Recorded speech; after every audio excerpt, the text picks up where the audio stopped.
Echo, not to be confused with Apple TV's Echo 3, which came out about a year ago, is a Marvel television series consisting of 5 installments that altogether run just over 3 hours. Echo, 3 hours.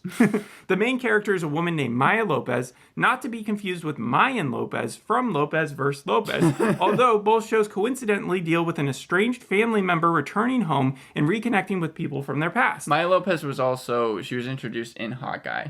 Yes. Well, I was going to get to there, but first I wanted to talk about Mayan Lopez a little bit more because Maya and Mayan, the actresses who play them, Mayan Lopez and Alaqua Cox, are relatively the same age. So it makes it even more confusing. So they're both 26, almost 26? Alaqua Cox is 26, like you said. Mayan Lopez is 27.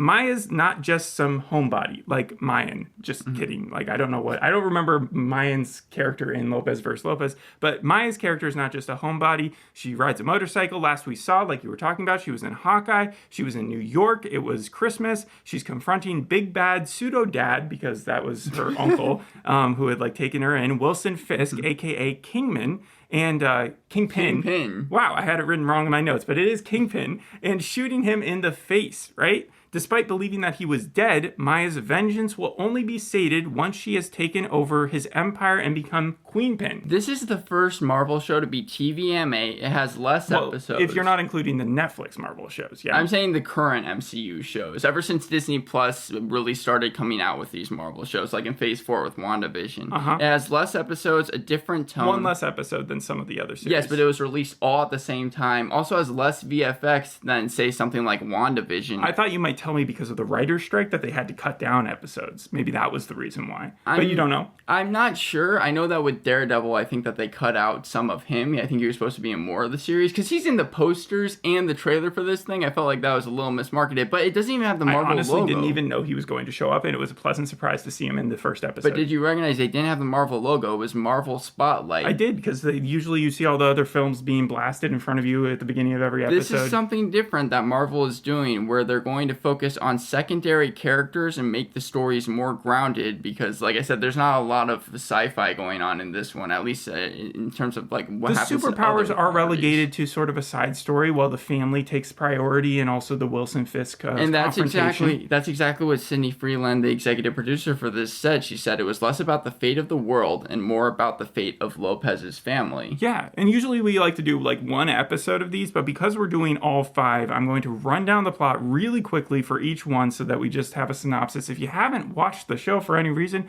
and want to, you probably should do that now before you listen to any more of the podcast. It's short. I think every single episode is around 40 minutes. Total 3 hours. Echo 3. All right, so episode 1 is called Chafa. We're reintroduced to Maya's character after Hawkeye series with a 30-minute backstory where we see her dead parents, sworn vengeance, losing her leg, learning to fight, working for Kingpin, and then, of course, that's where we left off in Hawkeye. 5 months later, she's in Oklahoma. She's reconnecting with her friends and her family. Episode 2 called Loak. Well, doesn't episode 1 end? Isn't that where Maya, it's clear that she's going to go against Kingpin, or at least his army that he has? Yeah, but I mentioned that sort of in the intro when I said that her main mission this season at the start is to become the next Queenpin. So episode 2 kicks off with her mission. She's trying to destroy Fisk's armory by planting a bomb in a crate which is being transported to New York at night by a guarded moving freight train. I thought it was going to be a train heist at first, Breaking Bad, not Skyfall, but Mission Impossible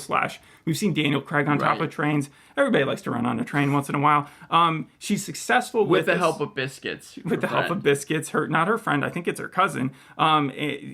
Right? Yeah, because they have the same grandma. Yeah. Or the same chula. And so she is successful. The plant blows up in New York, but now feathers have been ruffled and her bionic leg has broken. So in episode 3, Tuklo, she gets her leg fixed by Grandpa, and then she's kidnapped by the roller rink, attendant named Vicky, who's a discount, who's the guy from... Boyd Holbrook. Yes. Looks a little bit like him. No, it looked exactly like him maybe 10 years earlier. Yeah, and then she finds out that Fisk is alive because he calls off the hit on her, and that's kind of where episode 3 ends. And then episode 4 kicks off with, it's called Taloa, drama ensuing with the family. Fisk and Maya don't have a showdown per se. There's no fighting in the episode. They just talk. They talk it out. Fisk isn't even mad. He wasn't mad at the end of Hawkeye, and he's not mad now. He offers Maya exactly what she wanted at the beginning of the series, which is to become Queenpin, she just has to go back to New York with him. Fisk's relationship with Maya is a lot like his relationship with Vanessa. Yeah, because it's like he only cares about two people, Vanessa, and with Echo, he even like is offering her the empire that you were just talking about. True. Yes, so Maya and the grandma also have to confront each other in episode 4, and because Maya's having this ancestral visions that she has been having almost seizures every once in a while. It starts out with them in the first 3 episodes. Yeah, well, you mean the first intro to each one. I was going to talk about that a little bit later, but yeah, the first 5 minutes of every episode, they kind of did something different in the way that they told that story. Yep. One of my pros for the show. But Maya's conflicted. She sees herself as a monster. She's not willing to let her anger go, but at the end of episode 4, she's ultimately deciding not to go with Fisk back to New York, which enrages him. He goes from, I'm going to respect your decision, to I'm going to turn this plane around and murder your entire Choctaw town during a powwow, because they're having like a song and dance thing. And a festival. This is because he's a bad guy. In case you were unaware, he's the bad guy of this series. Episode 5 has to happen so that Maya, her friends, her cousins, her dead mom, her grandma, and all the other women who we've seen flashbacks of earlier could come back and beat up the demons of today. And that's what happens. And then we're ended with a cliffhanger of Fisk, what? He's going to run for mayor. He's going to run for mayor, which I think was leaked kind of because of the Daredevil Born Again. It just left me with a sour note thinking, like, did I just watch a giant teaser to the Daredevil Born Again series? Like, did Marvel just trick me into doing that? There's a couple differences that the show did that I wanted to touch on. Most namely, they changed Echo's power, and it made this name of this series make a lot less sense, because Echo's power in the comic books is that she can copy anyone's fight style. Oh. Hence the reason that she's able to echo someone. I thought she would also be like echolocation, which would not make sense because she is mute to a certain extent. So how would she... Yeah. So no. I like it better the way you're saying it. But here, they're saying that she can just connect with all her ancestors and somehow make it into the mind. Yeah, make it into the mind of... Because that's the one thing in episode 5 she does to stop Fisk. She doesn't murder him. She has no problem murdering the henchmen. But for Fisk, she has a special part... I guess she's already done it once. It's no double jeopardy. You can't kill someone you've already killed. So she puts her 2 fingers up to his head and heals his wounds from the inside out like Harley Quinn. But it didn't even seem like she healed him. Well, because all she did was she went into his mind. She has to talk with him, and it's like, I want you to let go of all your rage. But it just seems like afterwards he leaves. I'll play devil's advocate with that. It's like the quickness. If she had a more delicate Band-Aid approach to it, where she let time conceal the wounds and also like worked with that, maybe he would like have come out in a better state. But think about it. If you have some deep-seated traumatic issue, you have PTSD, and suddenly it's just gone in your heart, like, yeah, you'd be happy, but at the same time you'd be shocked, and you would also be a little bit upset because you don't know what's going on. You're trying to figure out what your mind is trying to tell you. And so I can understand why he was like, what did you do? Like that type of I don't response. know. I just have always had a problem with how they brought back Kingpin, especially when it started in Hawkeye. He's more dopey. He's less intimidating than he was in Daredevil. He's 64 years old now. When he started, Vincent D'Onofrio was 55, 57? Yes, but we saw even hints of kind of the classic Daredevil Kingpin in the beginning of episode 4. That was when I was like, oh, they're really bringing him back. But after a certain while, he's just turned into kind of the jokey, big softy villain that I feel like the Disney Plus show has kind of ingrained in him. That said, when he was introduced again in the first episode and we saw his feet moving, I did get like kind of, not the chills, but the like, oh man, this is cool. I'm seeing something I haven't seen for a really long time. I was a big fan of the Daredevil series, and so seeing his character and then seeing Charlie Cox show up,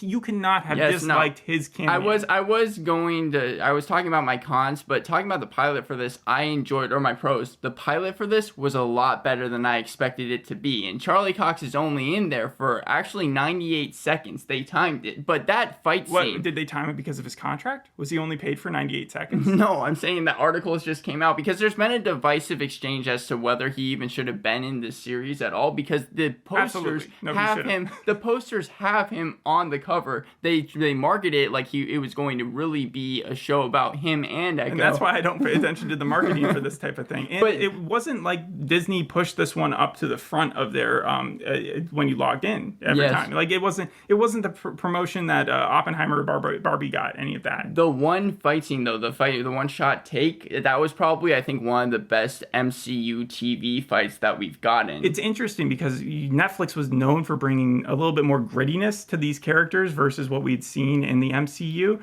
And we didn't get that here. It was more like a smoothness. No. They still had the blood. They still had the bullets flying. They still had the violence. It's just when Charlie Cox was fighting, the cinematography, the visuals of it was like smoother cuts. He was able to make jumps in a smoother fashion. And it was interesting, like, because I didn't mind it. It just felt kind of like the first division that I saw when we went from Christopher Nolan's Batman into Ben Affleck's Batman. Like Christian Bale had that, like, I'm going to get hurt and my back's going to be given out.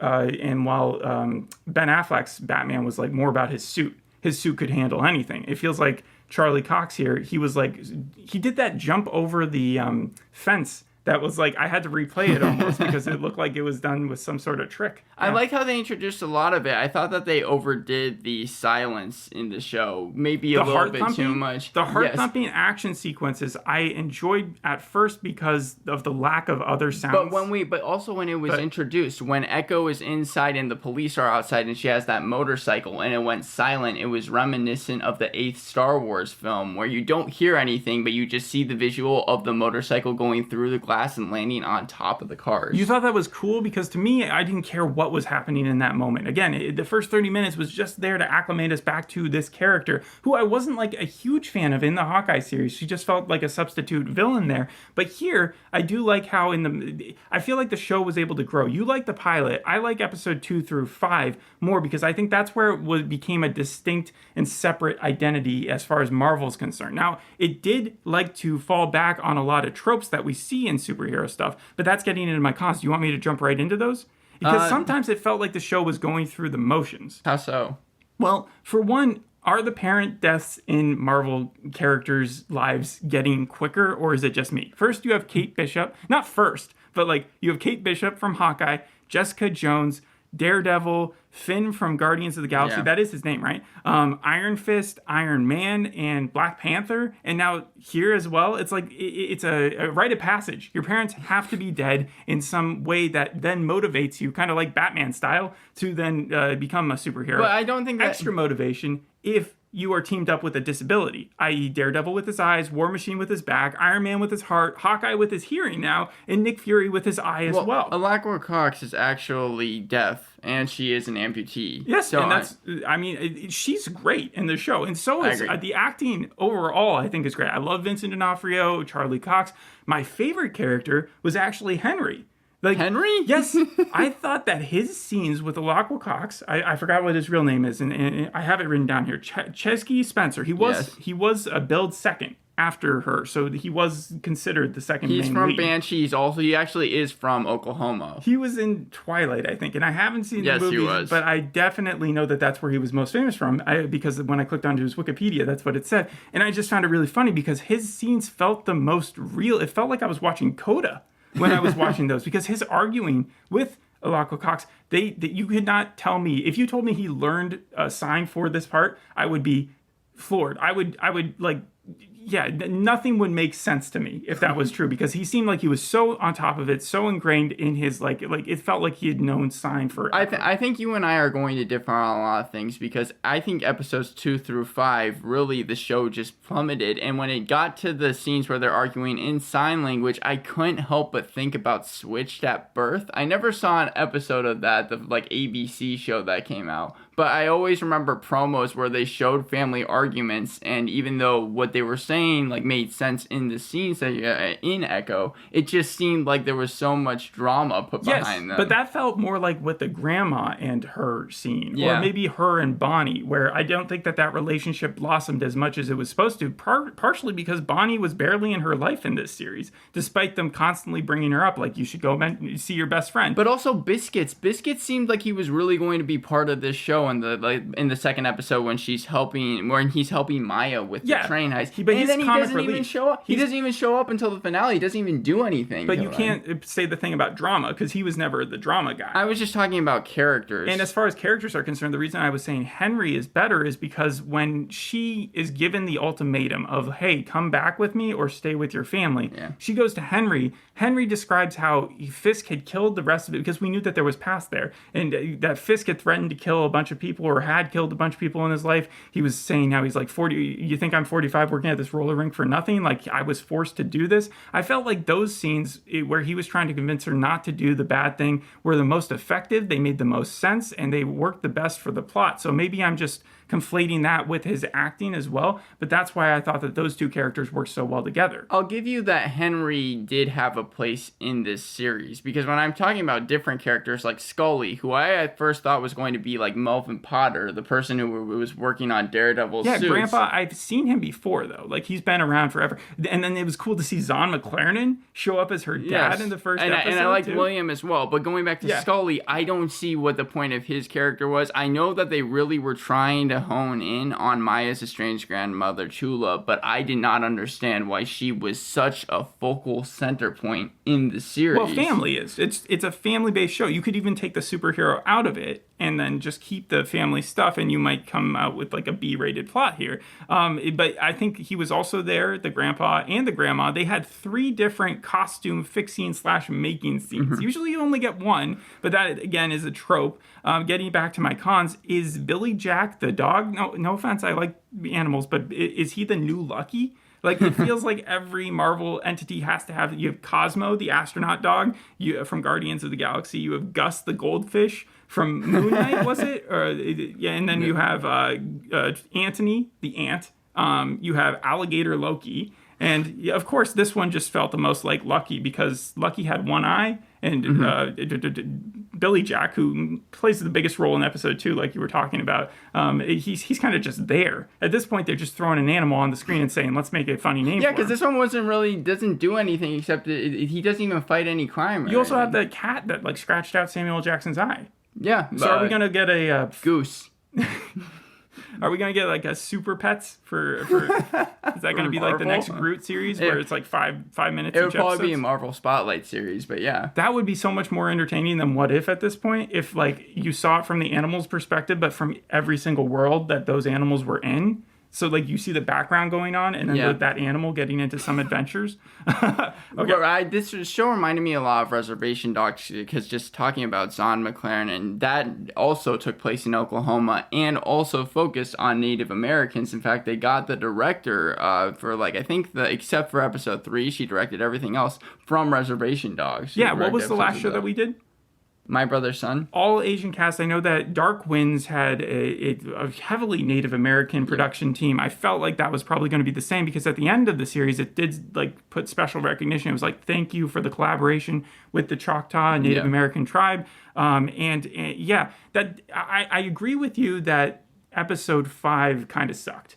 So, like, Marvel has this issue with ending or sticking the landing. Loki is the exception that proves the rule, because WandaVision has had problems. Secret Invasion had problems before the ending, but definitely how they ended it. The Falcon and the Winter Soldier, Moon Knight, and also She-Hulk with her going all meta. I'm so glad you said that, because there is a weird pattern with Marvel where the penultimate episodes, at least on IMDb, are always the highest, if not, or always one of the highest, if not the highest, and then the finales are always the lowest. With WandaVision, the episode beforehand has an 8.9, the finale has an 8.3. She-Hulk, 7.7. That was the highest for the penultimate episode. That was the highest episode of the whole series. Then the finale, 5.7. Hawkeye, 8.5. Penultimate episode, highest of the series. Finale, 8. Moon Knight, 8.8. So, penultimate episode. Finale, 7.8. Yes. What do you think is the reason for that in this case, for here? What do you think? Specifically for Echo? Did you dislike episode 5 a lot? Yes. Okay, why? Because Echo's power, the reveal, I didn't think that it was really that great in the end. And then all the other characters didn't even really have anything to do. Scully was left with nothing. The only thing that he does is he flirts with Maya's estranged grandmother for a second. Then you have Henry Lopez. That's his wife, but yeah. Henry Lopez just shoots someone and shoots one of William Fisk's main henchmen, and that is how his story arc ends. Thing. And then William Fisk just ends up leaving. They don't even kill him. Maya keeps on holding up a gun to him every 5 seconds in this series, and yet in the end he just ends up going away. Yeah, you're kind of approaching the same issue that I had with it. My bigger problem was that episode 1 through 4 clearly designed this thing, even if we never see Maya like hell-bent on becoming the Queenpin, like she says that she wants to be. We see her do the bomb, plant the bomb, but other than that, she spends the entire series kind of just walking around town, getting kidnapped, that type of stuff. We never see her really go for that power. I guess that's because Fisk shows up, and Fisk does give her that opportunity to mend things over, and even though he killed her father, like to let bygones be bygones and give her what she wants, which is power and to become the main criminal enterprise in the tri-state area. And so she gets that. By episode 4, she chooses her decision not to go with that route, to become a better person, right? Even despite all the odds of her still feeling angry with her grandma. Episode 5, Fisk, he goes from being this, he does a complete 180. This entire time, he's been completely cool with whatever Maya decides. In fact, he's been successful at getting her to no longer want to kill him, which I would mark as a huge win. And he just passes along the message of, hey, if you want, come back to me to New York. As soon as she says no, though, he flips out. He does like a 180 turn. It doesn't match with the Fisk that we've seen up until then. Suddenly, he's hell-bent on killing everyone that she knows for no other reason than to like try to force her to come back with him. And instead of just giving her some time, he could like come back a year later and see where she's at then. But no, it was like he got hyper obsessed out of nothing. And I get like he's kind of insane, so that maybe that's just his deal. But like it came out of the blue, and then it felt like everything had to converge at once. Like all her family had to get together and just defeat the baddies. Like the bad guys announced what they were going to do, and then every one of the good guys just beat them up like you were talking about. Henry just shot the guy, and then Maya was able to defeat all of Fisk's goons in like a millisecond, and it all just like finished like that, you know? And so that's why I didn't like the even the fight scene with Fisk, with like when you're supposed to see all the ancestors, it didn't come across as powerful. I found it as kind of cheap and very hokey. Well, okay, so this is a very sensitive issue because I did like the way that they were approaching the culture. I liked how, with like Reservation Dogs, the Native American element that they brought to the series was they clearly wanted to do a lot of respect towards it. However, doesn't it feel like Disney is recycling a lot of its plots when it comes to indigenous or culturally distinct storylines? Hear me out, because you've got Black Panther, you've got Shang-Chi, you've got Echo, Shang-Chi. Why do I keep on writing the wrong things in my notes? Okay, you've got Iron Fist. All of them have ancestors who are protectors of society. Black Panther's one is almost completely related because she takes a transport back to talk to all the other like old ancestors that she's had, and they all come together at the end to defeat the villain. And it's like, not every culturally distinct thing that's not Western traditional modern society has to be represented with the same story in the past. It feels lazy almost. See, my problem was more just with the intros and how it didn't really mesh with any of the rest of the episodes. Like, it felt like I was almost watching a different series. I got that the tree people turning into Native American people in the first episode, the first scene was because indigenous people see themselves as one with nature, and that in Alabama when they're playing the stickball game, which was made popular by them and I think created by indigenous people. Yeah, it's often been confused with lacrosse. And then the third one I do want to point out in that second episode, it was a little frustrating because I think we were supposed to root for the girl. It was the main one. And each episode, of course, has the title of the name of that character. But so she was on the red team, and the team that she was facing was the blue team. And they kind of subtly just throw in this line of like, whatever team loses is going to be banished. from society. I was like, what? And Blue Team did this stunning move where they were down by quite a lot. Like those polls indicated the score and they were like almost losing. And that's when they brought in their best guy, their Michael Jordan. Like it seemed way too late. What was he doing in the background? Was he there just to kind of show up the other team? And why did any team have to get banished? That feels like the bigger issue here is that why are they being pitted against each other? And why did she? Yeah, so there was that problem with that. And then also in the first scene that we see where she's saving the cave, it kind of reminded me of Beowulf when Grendel's mom came out of the thing. Do you know what I'm talking about? Yeah. With Angelina Jolie. And then the third intro was the weird cool, black and white. Black and white movie. I like that one. It was. I think that was like silent to production. Kind of show the usual abhorrent depiction of indigenous characters back in like the 1930s. I like that they took those risks. I understood the history lesson, and I think that it was important for Disney to do that. But I didn't like how they came across because I usually found them long, and I think that in the end, aside from them showing up at the very end of the series, there was really no need for them. Setting aside the 5th episode and the grievances I have with that, I had no problems with the intro. So I think we're just going to have to agree to disagree on that one. The one thing that I did have a problem with was one of the lines that Fisk uses in the first episode when Maya has that really short interaction that you were talking about with Daredevil. Yeah. And he says, none of my men have ever held their own against him like that. So are we completely omitting that the Netflix series ever existed? Because Bullseye like beat the shit out of Daredevil several times. Like he basically baned him where he like broke his back almost. Honestly, I was fine with that line because I felt like it gave Echo more character. And like you said, I didn't like her in Hawkeye, but I felt like this series, even though I wasn't a huge fan of it, I did leave being understanding Echo more and liking her character. It was funny though with Maya because it felt like everybody was being compared to her. Her ancestors, that was the overall message, was that they are in a way one. Her and her mom, her grandma says, you're just like your mom.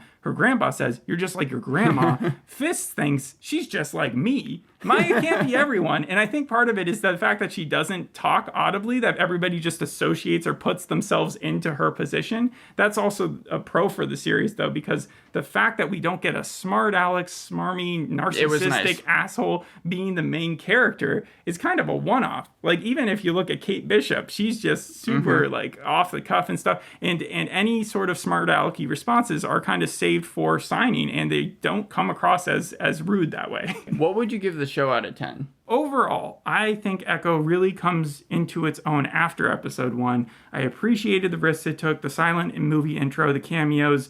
D'Onofrio hasn't lost a step, in my opinion. It is crazy how Charlie Cox was 32 when he got the role originally. Now he's 41, so I hope he's still able to do it for a while. Is there any relation between him and Alaqua Cox? I don't think so. No, I think that was proven. Yeah, Alaqua Cox. That was proven. She came out and said that wasn't the case. I do think that the fact that she was deaf and an amputee and she was still able to fight the way she does in this series, I think she deserves. Her martial arts skills were great. Overall, though, I feel like it did fall into some of the same patterns that we've come to expect. So I'm fine where the characters ended up. But how they got there in that last episode, it just didn't feel like... I give this whole series a 6 out of 10, which is just a little bit better than the average, I guess, Marvel show. I think that there are only a couple scenes after the pilot, which this is where we disagree. I think that the pilot you definitely should watch, but there's only a couple scenes afterwards, like the beginning of episode 4, when we kind of see old school Wilson Fisk, that are really worth watching. I would give it a 5 out of 10, but regardless of how people feel about the series, I think that you're not going to have trouble finding other people that feel the same way, because reviews have been all across the board for this thing. 6.6 on IMDb, 72% on Rotten Tomatoes, same for the critic and audience. But like, Rolling Stones is calling it one of Marvel's best shows in years. The Observer said exactly the sort of TV show Marvel should be making, and then The Verge said it hits hard. But then The Guardian gave it 3 out of 5 stars, saying there's still life in the MCU, but ever since WandaVision, they have accumulated a stunning amount of baggage. I agree with that. And then you have That Shelf saying Marvel tries to answer criticisms with mixed results. And then getting into the bad reviews, they say despite its important elements, Echo mostly feels like filler. That was Variety. CNN said the stakes feel small and uneven. So it seems like even Uproxx wrote an article saying the Echo reviews can't agree on whether the MCU series is the start of a badass new direction or more of the same. I don't think either. Like, it's not the same old. There are definitely those tropes, but we've never seen laser tag with real guns. In a Marvel series, it was doing different stuff, and I commend it for that. It didn't do enough to say that you've sent it into a different direction. This is clearly not going to be seen by the majority of even Marvel fans, I would assume, because it's like, what, 50th down? Like, how many Marvel things have there been at this point? You include the movies, you include the TV shows. This probably is around 50. Like, it's crazy if you're still keeping track and you're not doing that because you're anything but a fan. I was a little annoyed because Thomas E. Sullivan, he plays Vicky. We've already talked about the actor who played Zach and the actor who played Bonnie. Vicky had a death very reminiscent of like a Quentin Tarantino type death, right? And I agree. He was in and out. But Zach was in an episode of Jessica Jones. Bonnie, the actress who played her, was in an episode of What If. And Thomas E. Sullivan was in an episode of Marvel Agents of S.H.I.E.L.D. And they're all playing different characters in this. Mm-hmm. And I had a little bit of a problem with that because they are supposed to take place in the same There's universe. only so many actors and actresses in Hollywood. And it's just going to happen that way. I actually like that as a cool little tidbit. I do find it also that freaking design for Fisk's eye seemed awesome. Like, you want to talk about cool technology, like that would be really great if you could just put a contact in and suddenly like people who don't know how to sign can communicate with deaf people all the time. I did like that, but we had to wait a little over 2 years just to figure out that Fisk was alive. And if it took you more than a second, you would probably have realized that he was alive after Well, I remember he got at the end of Hawkeye, right? That's where they just left you with the gunshot Yes. sound. Oh, you know when I was talking about everybody wanting to be Maya? Yeah. Do you remember what Hawkeye's line to Maya was? You are me, or whatever. Yeah, that was archive Everybody footage. wants to be Maya.